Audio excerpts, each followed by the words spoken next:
Hash Code of the City. Hash Chapter 1, A Rainy Prelude. The rain drummed a relentless rhythm against the windowpanes of the New York City Public Library. Inside, beneath the high arched ceilings, Margaret Hastings adjusted her glasses and shifted her gaze from the endless spines of books to the gray, rain-soaked streets outside. She was used to solitude. The library was her sanctuary, a haven from the chaos of the city. Margaret was a reserved woman in her early 30s, a true bibliophile who found solace in words. She had her routines. The solitary lunches of tomato soup and cherry almond tarts from the cafe down the street, the endless shuffling of pages, and the soft squeak of the wheeled book carts. Yet tonight something felt different. The air felt charged, as if something was stirring in the depth of the rain-soaked streets. As she gathered her belongings to leave after a long day, a shadow darted past the window. Margaret squinted, her heart racing for a moment. Was it a trick of light? Intrigued, she stepped closer to the glass to peer into the downpour, but the figure was gone. Sighing, she lifted her umbrella and stepped out into the cold embrace of the night. Outside, the city transformed under the rain. Streets glistened like polished mirrors, and the lights from shops danced across the surface, creating a dreamlike atmosphere. But the air was thick with tension. Margaret felt an unfamiliar flutter in her stomach, an inclination to stray from the known path. Hash Chapter 2, The Artist. As she walked through the streets, her mind drifted. She was drawn to a nearby alley she had never noticed before. The damp brick walls served as a canvas for vibrant street art, each mural telling stories of love, rebellion, and the city's pulse. One painting stood out above the rest, a haunting image of a girl with stormy eyes, surrounded by swirling patterns that moved as if alive. "Beautiful, isn't it?" came a voice behind her, startling Margaret.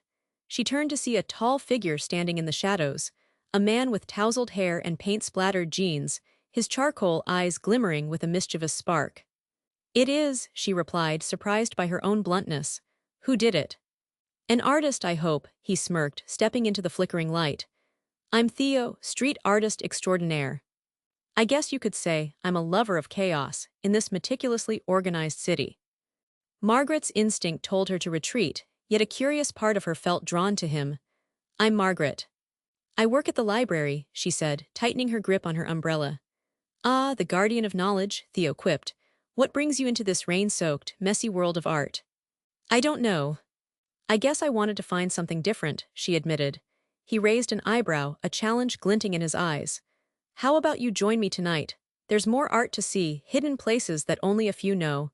Secrets of the city." Hash Chapter 3, The Hidden Map. Before she could form an excuse, Margaret found herself nodding. Sure, why not?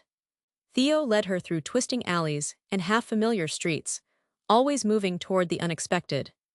They arrived at an old shop, boarded up on the outside, but on closer inspection, Margaret saw the faint outline of a door covered with layers of tags and artwork.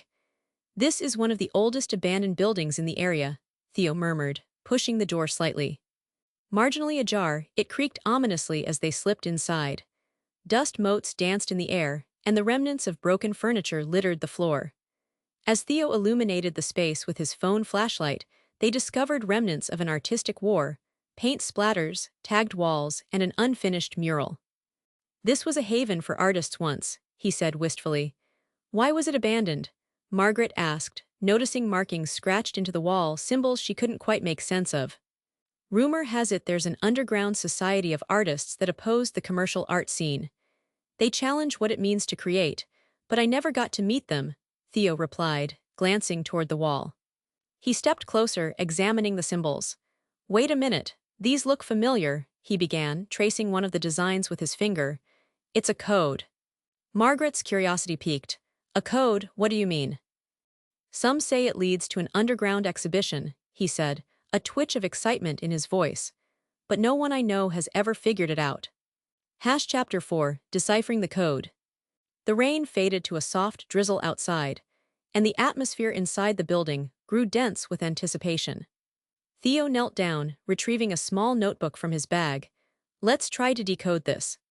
Margaret watched as Theo jotted down the symbols. Each one had a geometric precision, almost mesmerizing. The two of them worked side by side, as if drawn into a dance of cryptic meanings. Slowly, Connections began to emerge, uniting the shards of symbols with snippets of street art they had seen earlier.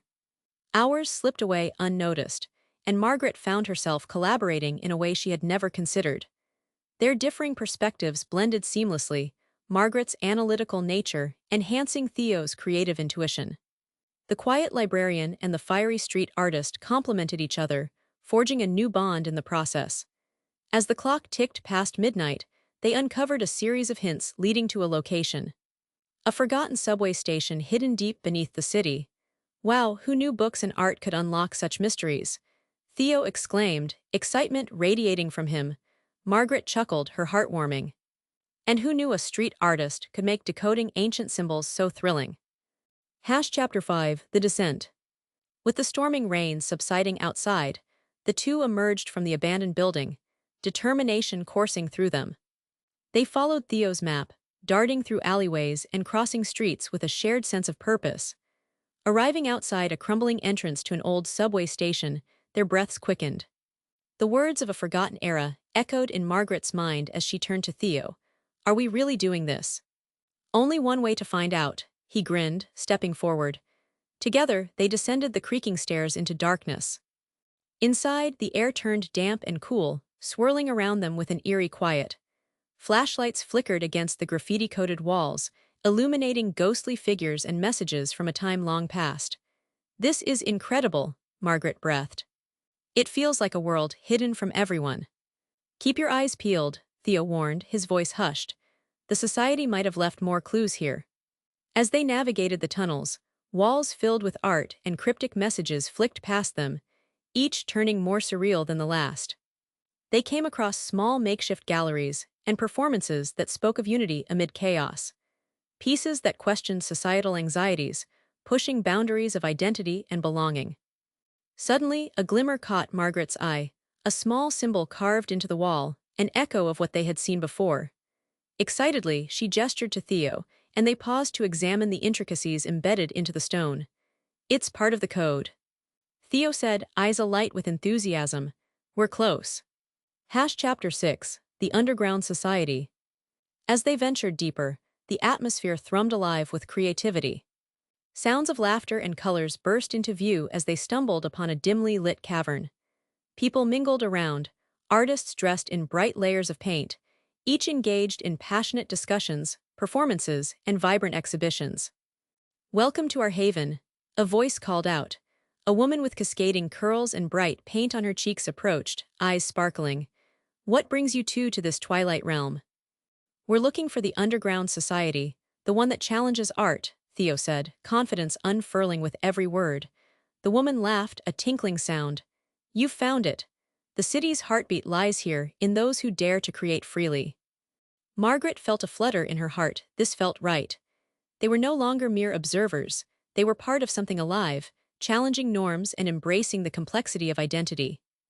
As they exchanged stories with the others, meeting artists from various backgrounds, Margaret began to grasp the power of art as a means of connection. This underground society wasn't just about creating. It was about belonging, about finding unity despite chaos. Chapter 7, Revelations. As dawn approached, Margaret and Theo found themselves standing against a wall adorned with collaborative art, striking hues, designs intertwined, creating order within chaos. Margaret's heart raced with the realization of her own journey.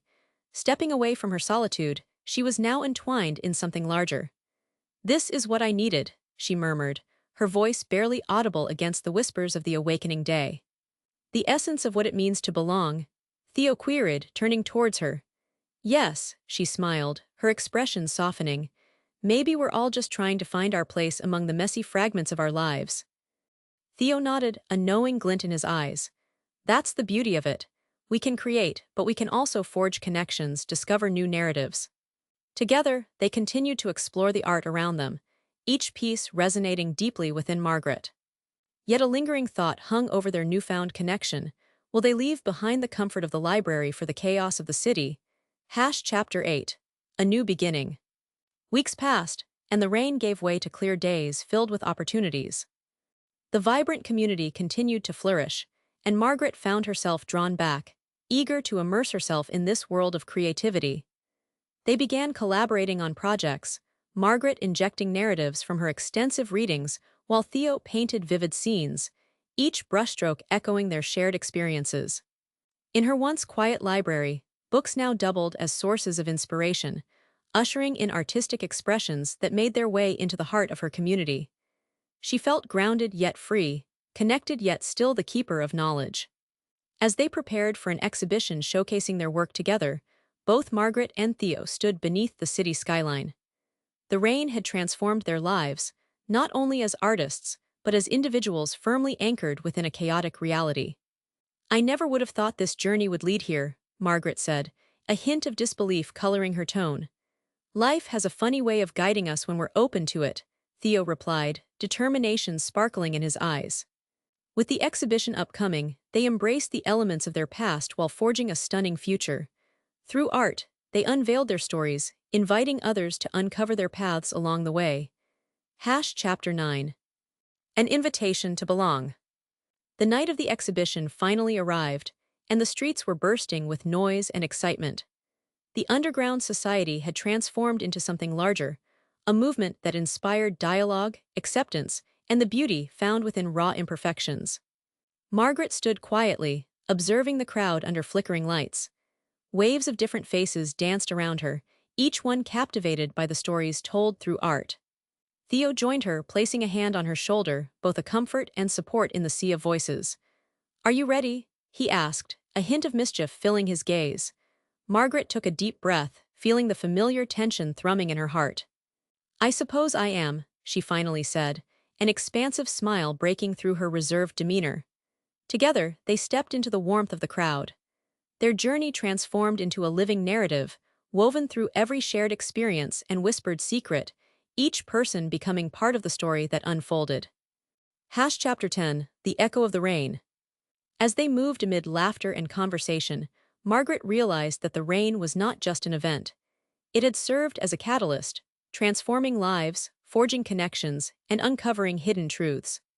Later that night, she found herself watching everyone join in art and expression.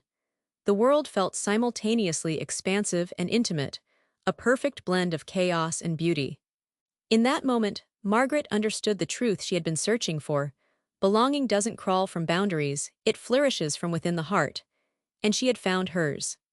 With a glance at Theo, their eyes locked, two souls that had discovered something entirely new. "You ready for the next adventure?" he asked, anticipation swirling in his voice. "You bet," she grinned. Together, they stepped into the future, each raindrop an echo reminding them of the night that had changed everything.